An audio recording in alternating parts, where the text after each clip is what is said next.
दर्शक बंधु आपण मानकर प्रिय अभिनेता राजेश जे कि प्रथमे तो अगणार तुलसीमु सीरियल रे नेगेटिव चरित्र रे अभिनय करुथिले तेबे से एही सीरियल रु ही तांकर अभिनय कैरियर आरंभ करथिले। एही सीरियल रे तांकर जबरदस्त अभिनय पई तांकु बहुत लोकप्रियता मिलिथिला एवं परवर्ती समय से अनेक गुड़िए सीरियल रे अभिनय मध्य करिसेंती। एहा सहित से चलचित्र रे मध्य हीरो भूमिका रे अभिनय करि सारिसेंती जहाँकि आपण माने निश्चित भाव में देखा पाइथिबे। तेबे वर्तमान समय रे से अपराजिता सीरियल रे मुख्य भूमिका रे अभिनय करुछंती। वर्तमान समय रे तांकर गर्लफ्रेंड को सहित बर्थडे सेलिब्रेशन करुतबार देखिबाकू मिलिछि जहाँकि एही वीडियो माध्यम रे देखिबाकू पाउथिबे। तेबे अभिनेता राजेश तांको गर्लफ्रेंडकर जन्मदिन को खूब नियारा ढंग रे पालन करिसेंती।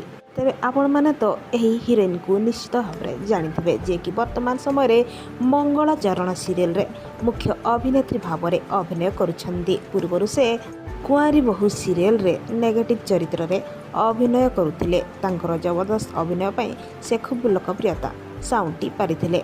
तेबे एही जोड़ी आपण मानकु केमिति लागुची कमेंट्स माध्यम रे निश्चय जणांतु।